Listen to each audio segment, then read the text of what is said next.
And what's your kind of best advice for people that are using the GroGuru solution in the indoor growing market and the horticulture market? Well, in that case, some of the best applications are to automate your irrigation. So now you can set the timing. You can irrigate only when you need to, so you can turn on your drip system based off of thresholds on your irrigation. You can also monitor your salinity of in the actual growing medium, so you can see if you're building up salts in the medium, and essentially know when you might experience nutrient lockout. Okay.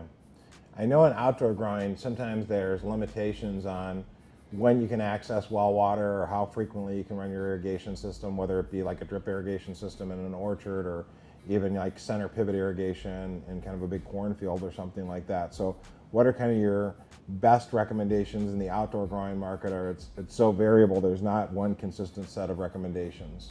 There's really not one consistent set of recommendations, but what we can give you an idea. One of the really strengths of our software is we look at ET, we look at forecasted ET, and we look at how much water is available in the soil. Okay. So we can start forecasting into the future what we think water levels are going to be in your soil. So we can say, we think you're going to need to irrigate in 7 days. Now, if you have water available in 5 days, and the next period is another 5 days after that, you're going to want to water after 5 days. You're not going to want to skip that water, because then you're in trouble. Right. You're going to stress your plants before you have the next chance at water. And we can tell you how long to run the system based off of that moisture levels, just up right in front of that irrigation scheduling time. Okay, awesome.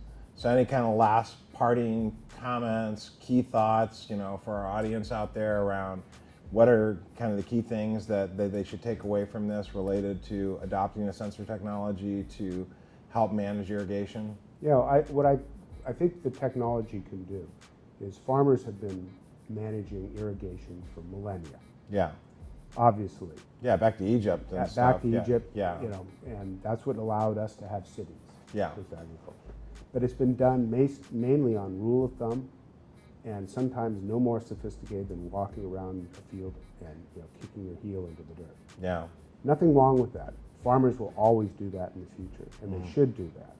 But what we can do going forward is give them a much better view of what's actually going on in the soil and help them manage that soil, manage that resource for the best yield and best use of inputs that they possibly can. Okay, awesome.